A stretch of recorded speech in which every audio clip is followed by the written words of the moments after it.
Bonjour, je suis content de vous retrouver. Aujourd'hui, on va parler de douleur au cou, de cervicale, comment détendre le cou, comment soulager la douleur. Vous allez trouver certains des conseils que je vous présente aujourd'hui dans mes livres, notamment mon livre 99 façons de soulager les douleurs au dos et au cou, et aussi mon plus récent livre Plus jamais malade, mon approche globale pour un corps en santé. Protéger le deuxième cou ou l'importance de la région cervicale haute. Les abonnés de ma chaîne, vous m'avez souvent déjà entendu parler du deuxième cou. C'est pas le nom officiel. On parle de la région cervicale haute. C'est une partie du corps qu'on connaît peu et je vous la montre et je vais vous la montrer de différentes façons pour que vous puissiez vous en souvenir, j'allais dire la mémoriser, ou en tout cas vous souvenir que ça existe. Et ça peut vraiment faire une grande différence dans le soulagement de vos douleurs parce que c'est vraiment comme si on avait deux coups. Ce sont deux parties du cou qui ne bougent pas de la même façon, qui ne causent souvent pas les mêmes symptômes, les mêmes problèmes. Alors, des différencier, ça peut vous aider à régler votre problème ou en tout cas à mieux comprendre votre problème et peut-être vous dire, ben là, je vais consulter parce que c'est peut-être un peu compliqué pour moi d'aller bouger cette région-là. Ou peut-être que vous allez vous dire, ben, certains exercices font du bien et vous allez peut-être les utiliser pour améliorer votre condition. Alors, 7 vertèbres dans le cou, et vous voyez les deux premières, on va les revoir de différentes façons, elles sont différentes. Il n'y a pas de disques intervertébraux entre les deux premières. Si je vous le montre, je vous montre la même chose, mais bon, autrement, là, c'est une autre illustration. Ce qui est en blanc, ce sont des ligaments, ce n'est pas le disque intervertébral. Et vous voyez aussi qu'il y a des vaisseaux sanguins, en ce qui est en rouge et en bleu, et il y a aussi des nerfs. Vous voyez, il y a des vaisseaux sanguins qui passent par des petits trous qui sont situés dans les vertèbres. Ce n'est pas du tout anodin. Et la région cervicale haute, pour le résumer, ce sont les deux. Elle est constituée des deux premières vertèbres cervicales. Ça ressemble à ça. Alors, on a les vertèbres, on ne les voit pas tous, tout au complet, les vertèbres cervicales, mais on voit les deux premières qui s'articulent avec le crâne et qui s'articulent évidemment avec la région cervicale inférieure. Alors, on les voit en rouge. On va les voir de différentes façons. Je pense que c'est important et intéressant de le visualiser aussi en 3 dimensions. La région cervicale haute est donc en contact avec la tête et la région cervicale basse, comme je vous le disais, soit les 5 dernières vertèbres du cou. Si on regarde de profil sur une illustration, ça ressemble à ça. Alors, il y a Linda qui nous parlait d'Atlas. Alors, vous connaissez bien, vous êtes plusieurs à connaître votre anatomie. Et il y a Nancy qui nous parlait d'Atlas et d'Axis. Alors, c'est tout à fait ça. Alors, on le voit ici, C1, C2. Ce sont des illustrations, mais ça nous donne une bonne idée. Et ensuite, C3, C4, C5, C6, C7. Et là, peut-être vous vous dites pourquoi un cours d'anatomie à ce point-là détaillé. Répondons à cette question-là qui m'est souvent formulée parce que la région cervicale haute ne bouge pas de la même façon que la région cervicale basse. L'axe des articulations n'est pas le même et ce n'est pas essentiel ni même important de tout mémoriser ça, mais de se souvenir que les deux régions du cou bougent différemment et ne causent pas les mêmes problèmes. Si on regarde maintenant cette région, mais en mouvement en 3D, alors on a la première vertèbre cervicale. Vous voyez, c'est comme une anneau stylisé, mais il y a l'espèce de pédoncule de la deuxième vertèbre cervicale qui va en quelque sorte stabiliser la première vertèbre cervicale. Et elle est faite elle est faite comme ça. Et elle s'articule avec le crâne. La deuxième vertèbre cervicale, on la voit différemment, d'un peu moins près, mais on voit ce petit pédoncule qui va se dresser au centre de la première vertèbre et elle va s'articuler avec, comme je dis, la première vertèbre et la troisième. Alors ça, c'est la région cervicale haute, la première et la deuxième, et ça, c'est la région cervicale basse. Les vertèbres sont aussi beaucoup plus costaudes, il y en a beaucoup plus, et comme je le disais, les facettes articulaires ne sont pas dans le même axe. Je ne sais pas si vous pouvez les repérer, les facettes articulaires. C'est vraiment le petit bout d'os qui s'articule avec la vertèbre du haut et du bas. On en a de chaque côté. On les voit bien en ce moment. Elles sont en diagonale. Et donc, c'est ce qui détermine, entre autres, l'axe du mouvement. Alors, je vous invite à mémoriser, peut-être pas tous ces détails-là, mais vous souvenir qu'il y a des différences entre ces deux régions du corps et il est inutile et déconseillé de tendre les muscles du cou durant des exercices et particulièrement la région cervicale haute et souvent on ne s'en rend pas compte et parfois ça génère vraiment des tensions élevées. J'exagère un peu en vous montrant cette photo-là comme si on avait une pierre sur sa tête, mais parfois ça augmente vraiment les tensions et à notre insu. Alors, il faut en prendre soin de la région cervicale point, mais aussi la région cervicale haute. On souhaite la maintenir dans une position plutôt neutre et particulièrement, comme je le dis, je le répète, la région cervicale haute. Si vous voulez hyper cambrer la région cervicale haute, ce qu'on ne souhaite pas, mais disons que pour l'exercice aujourd'hui, vous faites un mouvement comme ça et vous revenez en position neutre et placez 2 doigts, l'index et le majeur, peu importe, juste en bas de votre crâne. Et allez cambrer le cou, le menton va peut-être lever un peu et redresser votre menton. Et si vous faites une flexion comme ça, ou si vous faites une rotation, vous allez voir que ça ne bouge pas tant que ça. Ça ne bouge pas beaucoup. Mais si vous faites un mouvement comme ça d'hyper-cambrure du cou, vous allez sentir tout de suite qu'il y a un mouvement qui est là, qui se fait, entre autres, au niveau de la région cervicale haute. Vous aviez vos doigts, si vous les avez mis tout de suite en dessous de votre crâne, à l'endroit où les vertèbres sont rouges, la région cervicale haute. Et lorsqu'on va cambrer ou trop cambrer le cou, ça peut ressembler à ça. Bon, c'est évidemment un exercice que je vous déconseille totalement, à moins d'être en super forme, d'avoir une bonne stabilité lombaire, d'avoir une bonne force, une bonne endurance au niveau des muscles du tronc. Et je pourrais ajouter d'autres éléments, mais vous voyez que sur la photo, bien, la personne, ça aussi, je vais vous poser la question, est-ce que c'est clair pour tout le monde, qu'il y a vraiment une cambrure au niveau du cou, on sent que le cou est tendu, on sent probablement que la position de départ, elle n'était pas idéale, il aurait fallu surélever la tête, on n'a pas tous une mobilité complète, on a parfois une mobilité complète, mais une morphologie qui fait en sorte qu'on a besoin de surélever la tête, sinon, dans un exercice comme on voit en ce moment, sinon on va la tête va aller trop vers l'arrière. Les personnes qui sont en surpoids, en situation d'obésité, qui ont une épaisseur de tissu adipeux assez élevée, lorsqu'elles se couchent sur le dos, ben, on n'a pas de gras derrière le crâne. Et là, ce n'est pas un jugement de valeur. L'obésité, c'est un sujet sensible.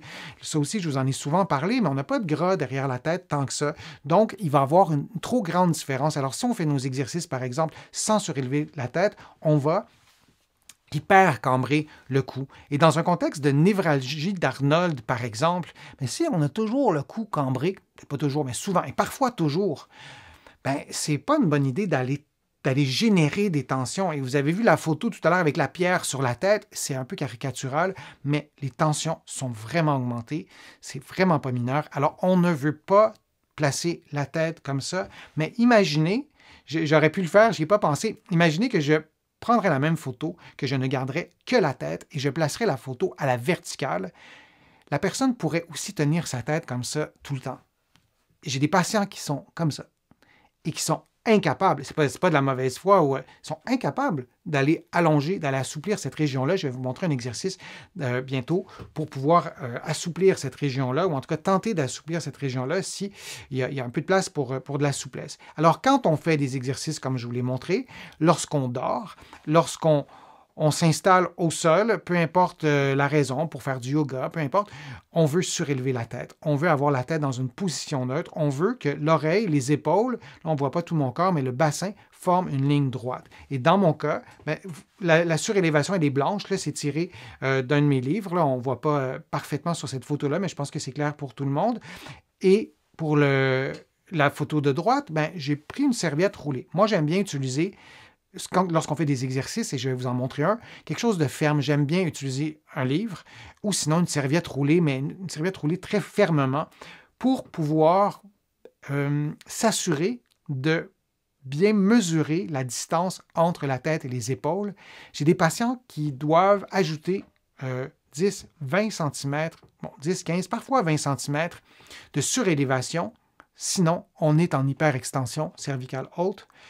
Et l'objectif pour ces patients-là, c'est de réduire l'espace, peut-être pas comme celui de le petit bloc qu'on a mis sur l'illustration de gauche, mais de réduire cette hauteur-là. Alors, si vous mettez un livre, c'est beaucoup plus facile de comparer un livre avec un autre, de voir que, OK, on a diminué un peu. Vous allez comprendre, ça va être plus clair pour vous dans les prochaines minutes, mais de prendre un objet qui est assez ferme, une serviette roulée, mais encore mieux, un livre. Alors, je vous montre un exercice. Les abonnés de ma chaîne, vous avez déjà vu cet exercice-là. Je ne vous l'ai jamais présenté dans un contexte de souplesse pour le cou et particulièrement pour la région cervicale haute.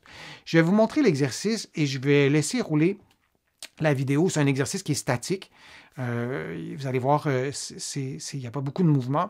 L'idée, c'est d'aller assouplir le cou en utilisant la respiration. Vous voyez la flèche que vous voyez à l'instant même qui symbolise l'expiration. Et on tend différentes parties de notre corps pour ensuite aller assouplir la région du cou. Alors, ce qu'on fait, on s'installe sur le dos, comme vous le voyez, en plaçant une serviette roulée, idéalement un petit livre. Les fesses très, très, très près du mur, si votre souplesse le permet. Les genoux légèrement pliés. Les pieds à 90 degrés et les orteils tirés vers vous. Ça, c'est la position de départ. Vous pourriez avoir les mains sur le ventre si pour vous, c'est trop difficile d'avoir les bras surélevés. Très important, les épaules descendues. On ne veut pas avoir les épaules accrochées dans les oreilles. On veut que les épaules soient le plus bas possible. Et les mains sur le ventre, là, vous voyez, j'ai levé les bras un peu plus haut. Ça, c'est la progression. Et surtout, on veut avoir la tête dans une position neutre. Et moi, je vous invite, quand vous allez vous placer, avant même de placer vos pieds ou vos jambes au mur, avec vos mains, vous vous assurez que votre tête, elle est placée dans une position neutre. Vous n'allez pas tirer sur votre tête. Vous allez juste vérifier que vous n'êtes pas comme ça. Et quand on met nos mains, je vérifie si on voit bien l'écran, je pense que oui. Quand on met nos mains comme ça, on arrive à sentir, ou en tout cas, sentir un certain allongement. Donc, on place notre tête comme ça. Et ensuite, on va prendre la position d'étirement. Le corps et nos muscles travaillent en équipe. Il y a des co-contractions, il n'y a aucun muscle qui travaille seul dans le corps. Et lorsqu'on veut les assouplir, nos muscles, on veut aussi penser, s'intéresser aux autres. Le corps et les muscles en fait, pourraient être symbolisés comme des chaînes de muscles. Ici, on a un maillon qui est très, très raide et des maillons qui sont très, très souples, et on tire sur l'ensemble de la chaîne, bien évidemment, c'est les maillons souples qui vont bouger. Alors nous, on ne veut pas assouplir les maillons souples, on veut assouplir les maillons raides, ou le maillon raide, en l'occurrence, dans le cas qui nous occupe, la région cervicale haute. Alors ce qu'on fait, c'est qu'on met sous tension, sous légère tension, disons, les autres parties du corps, en l'occurrence les muscles derrière les cuisses, le dos, le bassin. Et dans cette position-là de tension modeste, là, on va commencer l'exercice. Donc, on place notre tête dans une position neutre, on prend la position que vous avez vue. Là, en ce moment, je suis en repos sur la vidéo, je vais la reprendre dans quelques secondes. Et durant cette position de tension que vous voyez, je vais agrandir la vidéo, vous poussez légèrement avec le bassin dans le plancher. Vous avez vu les flèches, comme vous voyez la flèche verte, vous tirez les orteils vers vous et vous expirez. Et lorsque vous expirez, vous ne placez pas vos mains ici, vous les laissez soit sur votre ventre ou au sol, vous expirez en baissant le sternum et les côtes. Et en baissant le sternum et les côtes, on arrive à un assouplissement de la région cervicale. Imaginez qu'on ferait le contraire. Imaginez qu'on ferait ça, comme ça, évidemment, on fait l'inverse. On contracte le cou. Et si on expire, en baissant le sternum et les côtes, vos épaules seraient déjà baissées. La transition a été grande parce que je vous ai montré les deux extrêmes, mais normalement, on part dans une position neutre. Mais il y a toujours un peu de place pour baisser le sternum. Et on va réinspirer comment? En gonflant le ventre. Alors, je vous invite à aller peut-être revoir cette vidéo-là qui vous présente cet exercice de souplesse sur ma chaîne, mais j'espère que ces indications-là sont claires. Et on va garder la position une trentaine de secondes, on prend une pause, comme vous m'avez vu faire, mais l'exercice, en fait, c'est qu'on expire en baissant le sternum et on réinspire en gonflant le ventre, en bougeant rien d'autre. On y va très progressivement. Aucune douleur ne doit être reproduite. aucun engourdissement. Il arrive pendant ces exercices qu'on engourdit un peu dans les pieds. Ça peut être un peu normal, on prend une pause, on plie les genoux. En fait, ça peut être normal, on prend une pause, on plie les genoux et tout revient dans l'ordre dans les secondes qui suivent. Sinon, vous consultez un professionnel de la santé. Ce n'est pas normal qu'un simple mouvement comme ça, qu'une simple position comme ça reproduise des douleurs. Vous consultez. Donc, vous faites ça pendant peut-être en tout 1 minute, 2 minutes. Vous prenez une plus longue pause, vous répétez 2-3 fois. Et l'idée, c'est de parvenir à réduire la hauteur de l'objet que vous mettez sous la tête. Si vous étiez à un objet de 10 cm, de voir si vous parvenez à réduire la hauteur de l'objet parce que vous aurez eu une détente des muscles qui sont situés derrière le cou. Alors, j'espère que cet exercice-là va vous aider à assouplir le deuxième cou et les informations que je vous ai données qui pourront, j'espère en tout cas, vous aider à prendre conscience des 2 régions cervicales hautes et basses qui bougent différemment et qui sont associées aussi à des problèmes, à des douleurs différentes. Alors, j'espère que c'était clair aussi, cet exercice-là. C'est un exercice qui est complexe. Alors, si tout n'est pas clair pour vous, vous pourrez le réécouter en rediffusion. Lorsqu'on le montre à des patients, il y a des patients on doit refaire l'exercice pendant 1 visite, 2 visites, pas parce qu'ils ne sont pas intelligents, mais parce que c'est difficile à comprendre, pas parce qu'ils ne sont pas intelligents, parce qu'ils ont de la douleur. Et quand on a de la douleur, le corps court-circuite certaines commandes musculaires. Alors, soyez indulgents avec vous-même, donnez-vous du temps. Tous mes patients arrivent à faire cet exercice-là. Évidemment, l'exercice ne doit pas augmenter la douleur. J'espère que mes conseils vous ont été utiles. Je vous invite à regarder d'autres vidéos sur ma chaîne pour approfondir certains éléments. Je vous remercie d'avoir été là. Je vous remercie aussi de me poser vos questions sur le fil de discussion. Pour ceux et celles qui souhaitent faire une contribution, je vous le dis, ces contributions sont essentielles à la poursuite de mes productions de vidéos sur YouTube.